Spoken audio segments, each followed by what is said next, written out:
मैं दुबई 5 साल तक रहा। मैं बहुत गरीब इंसान था, चोरी छुपे काम करता था। उसमें मेरे कागजात भी नहीं बने थे। एक दिन एक खूबसूरत औरत मेरे पास आ गई, कहने लगी मेरे लिए काम करो, मेरे घर में रहो, मैं तुम्हें महीने के 1 लाख दूंगी। मैं तुरंत मान गया क्योंकि मुझे पैसों की ज़रूरत थी। उस औरत के घर गया तो उसने जो काम बताया तो मेरे होश उड़ गए। वो तो मुझसे औरतों के साथ। मेरा नाम दिनेश है। मैं दुबई में 5 साल तक रहा था। अभी नई नई शादी हुई थी। मम्मी ने 1 हफ्ते के बाद ही बातें सुनाना शुरू कर दिया कि बहनों की शादी करनी है और तुम्हारी शादी पर बहुत खर्चा हो गया है, कर्जा लिया है, अब तुम्हें ही जाकर कर्जा उतारना है और बहनों की शादी भी करवाना है। माँ का कहना था कि तुम्हारी शादी पहले इसलिए करवाई थी कि कल को ये ना कहो कि मैं बड़ा था तो मेरी शादी पहले नहीं करवाई, लेकिन अब ये नहीं होगा। तुम अपनी पत्नी के पल्लू से बनकर बैठ जाओ और कोई काम ना करो, बाहर जाओ, बहनों के लिए पैसे जमा करो। जब बहनों की शादी कर लेना तो फिर अपनी पत्नी के साथ अलग रहना, जो मर्जी करना, हमें कोई परेशानी नहीं होगी। बात तो उनकी ठीक थी। इकलौता भाई था और मेरी 3 बहनें थी। अगर सिर्फ घर चलाना होता तो बिहार में ही कोई नौकरी कर लेता, लेकिन बहनों की शादी करनी थी और पत्नी का खर्चा भी था, इसलिए दुबई चला गया। हम यहाँ घर में ये सोचकर आते हैं कि बहुत ही आसान काम होगा, 3-4 घंटे का काम और उसके बाद पैसे मिल जाएंगे, लेकिन यहाँ पर आकर पता चलता है अपने घर पर सूखी रोटी भी मिल जाना अच्छी बात है, कम से कम इंसान इज्जत से तो रहता है। मुझे दुबई में 5 साल हो गए थे, मैं अभी तक अपने कागजात भी नहीं बनवा पाया था। मेरे पास इतने पैसे भी जमा नहीं होते थे। जो पैसे थोड़े बहुत जमा होते वो घर भेज दिया करता था। इस पर भी घर वाले कहते थे कि गुजारा नहीं चल रहा है। पत्नी से बात करता तो अपने रोने लग जाती, बस यही कहती थी नई नवेली दुल्हन को शादी के 1 हफ्ते बाद ही छोड़कर चले गए और अब 5 साल हो गए हैं, कोई औलाद भी नहीं मिली मुझे। ये वक्त कैसे मैंने गुजारा है मैं जानती हूँ। आपने मेरी जवानी को बर्बाद कर दिया है, मेरी ज़िंदगी को बर्बाद कर दिया है। मैं आपको कभी माफ़ नहीं करूँगी। आप वापस भी आ जाएं तब भी नहीं। मैं बहुत परेशान रहता था। किसी तरह मेरे कागजात बन जाते तो मैं इतना पढ़ा लिखा नहीं था कि नौकरी कर लेता जिसमें मुझे घर जाने की छुट्टी भी मिल जाती और टिकट के पैसे भी बन जाते, लेकिन सारी दिक्कत कागजात की थी, जिसके लिए काफ़ी सारी फीस जमा करवानी होती है। वक्त हाथ से निकलता चला गया और पता ही नहीं चला। समझ से बाहर था कि क्या करूं, कोई भी काम नहीं मिलता था। पूरा दिन मेहनत करने के बाद भी इतने पैसे नहीं बनते थे कि जितने शायद बिहार में होता तो बना लेता। कभी कभी दिल करता था कि वापस चला जाऊं, मजदूरी कर लूँगा, दिहाड़ी बना लूँगा, लेकिन यहाँ नहीं आऊँगा। अभी कुछ समझ नहीं आ रहा था, लेकिन अब यहाँ कोई भी ऐसा भी नहीं था जो मुझे पैसे दे दे ताकि मैं वापसी का टिकट करवा लेता, और वह मुझे पैसे देता तो वह यही समझता कि ये भाग जाएगा। इस मामले में अब मैं कुछ नहीं कर सकता था। एक दिन एक बस स्टैंड पर बैठा था, रात का वक्त था, घर भी नहीं जा सकता था क्योंकि जो कमरा लिया था उसका किराया देना था। मेरी जेब में इतने पैसे थे कि किराया दे देता, लेकिन फिर खाने को मेरे पास 1 रुपया भी नहीं बचता। फिर एक औरत वहाँ आकर खड़ी हो गई। औरत काफ़ी लंबी थी, देखने में काफ़ी खूबसूरत लग रही थी, लेकिन इस वक्त कोई भी चीज़ मेरी आंखों को अच्छी नहीं लग रही थी। उसने कहा कि परेशान लग रहे हो। यहाँ पर कुछ लोगों को इंग्लिश बोलना आता था, वैसे भी उसके लहजे अलग थे, जैसे अभी ही उसने इंग्लिश बोलनी सीखी है। मैंने कहा कि आपका लहजा तो काफ़ी साफ। तो कहने लगी मुझे 7 से 8 भाषा आती है और इंग्लिश तो मेरे पापा भी बोलते थे और मेरा काम ही ऐसा है। मैंने कहा क्या काम है आपका? तो वो ज़रा सी मुस्कुरा ली और बोली तुम काम करोगे, क्योंकि जिस तरह से तुम बैठे हो लगता है तुम बहुत परेशान हो, और आजकल हर परेशानी का हल पैसा ही है। अगर जेब में पैसे होते हैं तो लोग कभी भी ऐसे नहीं बैठते। मैंने उससे कहा कि तुम ठीक कहती हो, मेरी दिक्कत भी दौलत ही है, मुझे पैसों की ज़रूरत है, लेकिन मुझे कोई भी ऐसा काम नहीं मिल रहा है जो मेरी ज़रूरत को पूरा कर सके। उसने कहा मुझे भी कुछ ऐसे ही इंसान की तलाश थी जो बहुत ज़्यादा मजबूर हो, क्योंकि मजबूर लोग मेहनती होते हैं। तुम मेरे साथ मेरे घर चलो, वहीं रहो, मैं तुम्हें एक काम बताऊंगी। तो मैंने कहा कि आपने तो मेरा नाम तक नहीं पूछा और काम देने की बात करती हो। वैसे यहाँ पर ये सब होना नॉर्मल था, क्योंकि इधर लोग सीधी बात किया करते हैं, ज़्यादा लंबी बात नहीं करते थे। उसने कहा तुम्हारा नाम भी पूछ लूँगी। मैंने कहा कि काम कैसा हो, अगर आपको मुझसे अपने घर के काम करवाने हैं तो मैं माफ़ी चाहता हूँ। मैं पहले भी किसी के घर काम कर चुका हूँ, वे लोग बहुत अजीब थे, काम ज़्यादा करवाते थे और पैसे कम देते थे। एक घर में मैंने 2 महीने के लिए काम किया था और वो भी एक औरत थी जो मुझसे बहुत ज़्यादा काम करवाती थी और पैसे कम देती थी। फिर भी मैं मजबूरी में काम करता रहा, लेकिन मुझे पता चला कि वो मुझे उसी बर्तन में खाना डालकर दे रही थी जिसमें अपने कुत्ते को खाना दिया करती थी। मैंने फ़ौरन ही वो नौकरी छोड़ दी और कसम खा ली इस तरह का कोई भी काम नहीं करूँगा। उसने कहा फिक्र ना करो, इस तरह का कोई काम नहीं है। मैं घर में काम करने के लिए पहले से ही 2 से 3 नौकर हैं और तुम्हें मेरे लिए काम करना है। मैं घर का काम नहीं करवाऊंगी और मेरे साथ रहना, काम की बात मैं तुम्हें घर जाकर समझा दूंगी, फिक्र नहीं करो। मैंने कहा कि मुझे कितने पैसे मिलेंगे। मैं पहले जगह जगह से धोखा खा चुका था, इसलिए पहले ही पैसों की बात कर दी थी, क्योंकि पैसों के लिए ही तो इंसान काम करता है। अपनी मेहनत के पैसे मांगने में भला कैसी शर्म। अपने वक्त पर मेहनत के पैसे मांगना कोई भी बुरी बात नहीं है।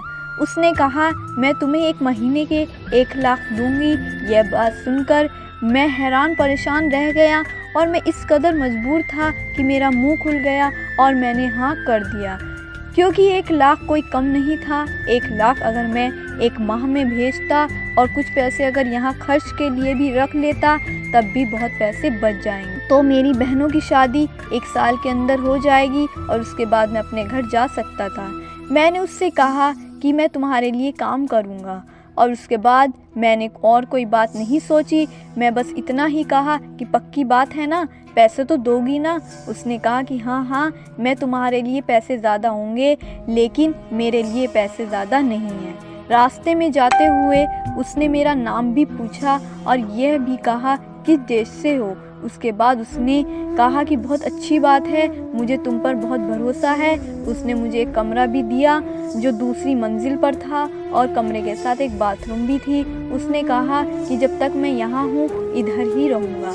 मैंने कहा कि मेरा काम, तो उसने कहा तुम्हारा काम जल्द ही बता दिया जाएगा, तुम्हें अपना हुलिया ठीक करना है। मैंने अपने आप को देखा जब मैं शादी करके आया था, उस वक्त मेरी उम्र सिर्फ 22 साल थी। अभी भी मेरी उम्र कोई ज़्यादा नहीं थी, मैं 27 साल का था और 27 साल नौजवान जवानी वक्त में ही होता है। लेकिन टेंशन ने मेरी हालत ऐसी बना दी थी जैसे 30 साल से भी ऊपर का आदमी बन चुका हूँ। लोग अपना ख्याल भी रखते हैं जो मैंने नहीं रखा था, लेकिन टेंशन से ही इंसान खराब होता है। उसने कहा पहले तुम अपना हुलिया और सेहत सही करना होगा, तुम्हें बहुत ज़्यादा अच्छा और खूबसूरत नज़र आना है, क्योंकि काम ही ऐसा है। तब मैं सोचने लगा कि ज़रूर कोई पब्लिक डीलिंग का काम होगा। इसके लिए इंसान को बिल्कुल ठीक ठाक होना चाहिए, बिल्कुल टिप टॉप होना चाहिए, क्योंकि इंसान की शख्सियत कभी कभी उसके अल्फाज से ही पहले ही बोल पड़ती है। मैंने कहा कि ठीक है, जैसा आप कहेंगी वैसा ही करूँगा। जो इंसान आपको महीने के 1 लाख दे रहा हो, अगर वो यह कहे कि एक टांग पर खड़े हो जाओ, तो आप ज़रूर एक टांग पर खड़े हो जाएंगे। 5 साल में पहली बार मुझे सुकून की नींद आई। इससे पहले जहाँ मैं काम करता था, एक कमरे में 8 लोग सोते थे। ये हम ही जानते कि कैसे रात गुजारी थी और दिमाग में कोई टेंशन भी नहीं थी। जब से उसने पैसों के बारे में बताया था, मैं तो उसी के बारे में सोच रहा था। इतने सारे पैसों से तो मेरी सारी दिक्कतें दूर हो जाएंगी। मैं 6-7 महीने बाद अपनी पत्नी से मिलने भी जा सकता था, लेकिन मैंने उन लोगों को इस बारे में कुछ नहीं कहा कि पैसे आ जाएंगे तो भेज दूंगा और कहूँगा कि कोई अच्छी नौकरी लग गई है। वो लोग ये बात खुद ही समझ जाएंगे। मेरी पत्नी को रुपए से ज़्यादा मतलब नहीं था, वो बस कह रही थी कि आप वापस आ जाएं। पता नहीं मेरे घर वाले उसके साथ क्या करते थे, वो कुछ बताती भी नहीं थी और मेरे पास भी पैसे नहीं होते थे कि बार बार उसे फ़ोन कर सकूं। यहाँ से कॉल बहुत महंगी पड़ती थी। अगले दिन मुझे सुबह ही सुबह जगा दिया गया। नींद अच्छी आई थी, इसलिए नींद पूरी हो गई। उस औरत ने मुझे एक आदमी से मिलवाया, जिसने कहा कि आज से मैं आपका ट्रेनर हूँ, आपकी देखभाल करूँगा। मैंने कहा कि किस बात के लिए ट्रेन करोगे? तो कहने लगा कि आपको थोड़ा फिट करना है। औरत के कहने पर मुझे मर्दों के कमरे में भेज दिया, जहाँ पर मेरे बालों का कलर भी बदल दिया गया। मेरे हाथ पाँव भी साफ करवाए गए, मेरी दाढ़ी शेविंग की गई। मैं पहले से बहुत ज़्यादा अच्छा लग रहा था, लेकिन ट्रेनर साहब ने मुझे पूरा दिन मुझसे कसरत करवाया। मुझे तो ऐसे सजाया जा रहा था जैसे मैं किसी फिल्म का हीरो हूँ और किसी फिल्म में हीरो का काम करना है। 1 महीने तक मुझे अपना ख्याल रखना था। उस औरत का नाम जो भी हो, लेकिन सब उसको कोको कहते थे। मैंने वहाँ के नौकरों को एक अजीब सी बात करते हुए सुना। कहने लगे कि ये है नया बकरा जिसको लेकर आई हैं। वैसे तो ये बड़ा ही खूबसूरत है, लेकिन इधर का नहीं लगता है, बाहर के देश से आया है, तभी तो इसकी बातों में आ गया है। सच कहूँ तो ये बातें सुनकर मैं थोड़ा घबराया और परेशान भी हुआ। वो किस बारे में बात कर रही थी? क्या कोको पहले भी इस तरह से आदमियों को लाया करती थी? अभी तक उसने मुझे ठीक से नहीं बताया था कि मेरा काम क्या होगा, लेकिन जिस तरह ये नौकर बातें कर रहे थे, ऐसा लगता था कि यहाँ पर मुझ जैसे आदमी आते जाते रहते हैं। शक्ल सूरत का अच्छा था, तो क्या वह मुझे सिर्फ इसलिए लेकर आई थी क्योंकि मेरी मजबूरी थी? कहीं ये मुझसे शादी तो करना नहीं चाहती, तभी मुझे इतना सज सवार रही है। लेकिन अगर ऐसा होता तो मैं कभी उससे शादी न करता। चाहे वो मुझे 1 लाख की जगह 4 लाख देती, मैं तो तब भी उससे शादी नहीं करता, क्योंकि मैंने अपनी पत्नी को दिया ही क्या था? कुछ भी तो नहीं दे सका था उसे। इन 5 सालों के इंतज़ार के बाद मैं उससे बेवफाई करता, उससे 5 साल इंतज़ार के तोहफे में बेवफाई देता, तो फिर मुझसे ज़्यादा जालिम इंसान कोई नहीं होता। पहले ही मुझ में इतनी मुसीबतें आई हुई थी, मैं उसके दिल से कुछ नहीं लेना चाहता था, लेकिन उस औरत को देखकर लगता नहीं था कि वो मुझसे शादी करेगी। उसके पास दुनिया की हर चीज़ थी, दौलत शोहरत थी, घर था, पैसे थे, नौकर थे। वो एक सड़क से उठा इंसान से शादी क्यों करेगी? उसे एक बार मुझे देखने से मुझसे मोहब्बत नहीं हो सकती थी, और इस तरह के फैसले तो सिर्फ मोहब्बत में ही किए जाते हैं। इसका मतलब कि मैं गलत सोच रहा था। उसने मेरी मदद की थी, मुझे उसके बारे में इस तरह की बातें नहीं सोचनी चाहिए। मुश्किलें और तंगदस्ती में 5 साल 25 साल की तरह मैंने गुजारे थे, लेकिन अच्छे माहौल में 1 माह कैसे गुजर गया था पता ही नहीं चला। मैंने खुद को देखा तो मैं हैरान हो गया। मैं क्या हो गया था? मैं बहुत ही खूबसूरत हैंडसम लग रहा था। कोको को बुलाया गया कि मैं कैसा लग रहा हूँ। मैंने बहुत महंगे कपड़े और जूते पहने थे, और मैं खड़ा भी ऐसे था जैसे मुझे बताया गया था किस तरह से खड़ा होना है। ट्रेनर आ गया और कोको से कहने लगा कि देखो मैंने क्या कर दिया है। वे कहने लगी, तुम पर तो मुझे पहले दिन से ही भरोसा है, तुमने तो बहुत ही अच्छा काम किया है, ये तो बहुत ही ज़्यादा अच्छा लग रहा है। ट्रेनर ने कहा कि आपकी नज़र तो जौहरी की है, आप हीरा पहचान लेती हैं। लेकिन वो कहने लगी, हीरे तक का रास्ता तो तुम ही हो ना। फिर उससे कहने लगी, अब बताओ क्या लगता है मैं कहाँ तक चल जाएगा? तो उसने कहा कि ज़्यादा से ज़्यादा 7,000 तो कहीं नहीं गया है। वो कहने लगी 1 हफ्ते का। तो वो अपने बड़े बड़े दांत दिखाकर हंस दिए, और फिर वो आदमी कहने लगा कि नहीं 1 रात का। फिर वो दोनों एक साथ हंसने लगे। मैंने कहा मुझे तो अब मेरा काम बता दीजिए। उसने कहा कि अब तुम्हें काम नहीं बताना, अब तुम्हें काम करना है, बस तैयार हो जाओ। और ट्रेनर को कहा आज इसे अच्छे से कपड़े देना ताकि ये और भी ज़्यादा अच्छा लगे। शाम को मुझे फिर से तैयार कर दिया गया और एक बहुत बड़े मॉल में ले गए। यहाँ पर औरत और मर्द मुझे ऐसे देख रहे थे जैसे मैं बहुत ज़्यादा खूबसूरत हूँ, क्योंकि उसकी वजह एक तो मेरे कपड़े और जूते जो बहुत महंगे थे, दूसरे मेरे साथ 2 गार्ड्स भी चल रहे थे। ट्रेनर भी मेरे साथ था जो आज मेरा गार्ड बना हुआ था। उसने मेरे हाथ में एक जामुनी रंग का रुमाल पकड़ा दिया। मैंने कहा कि ये क्या है? तो उसने कहा कि तुम्हें हाथ में पकड़ना है और इसे पकड़कर रखना है कि सब लोग इसे देखें। मैंने कहा कि ये सब क्या है, क्या यही मेरा काम है? तो उसने कहा कि हाँ यही तुम्हारा काम है। दरअसल तुमने जो कपड़े पहने हैं वो ब्रांड के कपड़े हैं, और हम चाहते हैं कि लोग तुम्हारी तरफ देखें ताकि लोग हमसे पूछें कि ये कपड़े कहाँ से लिए हैं।